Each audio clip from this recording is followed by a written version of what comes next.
Hey guys, Trevor here. And in this video, I'm going to show you how to start picture-in-picture or PiP on your iPhone. Now, if you want to watch YouTube videos, we need to hop into your settings. So if you haven't already, open up the settings app and we're going to scroll down and choose general here midway down.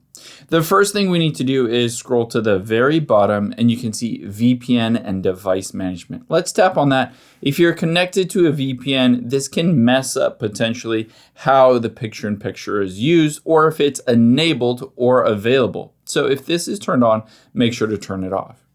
Next, let's go back one and you'll be able to see if I scroll up a little bit is the picture-in-picture option for your iPhone. Keep in mind, this doesn't basically turn it on within YouTube, but it turns it on within your iPhone. So let's tap on picture-in-picture and we'll just turn on Start PiP automatically on your iPhone. Now, let's say in this case, we wanted to do it in YouTube. There are other apps that we can do it automatically just by turning it on in the settings. But if you are in here and you wanted to watch a YouTube video with picture-in-picture, we need to get to your settings from here. So at the very bottom right, you can see you, just tap on that button. And then at the very top right is that gear icon. Let's just tap on that.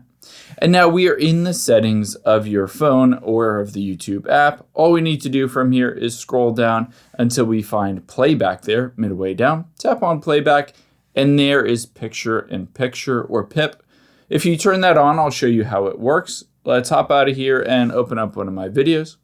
If I close out of it, you'll be able to see it will start playing automatically. Well, if it does play, maybe I have bad internet connection. You can see you can move it around. You can make it bigger, smaller, and then also tap on those two squares to bring it back into the YouTube mode if you wanted to go back into YouTube.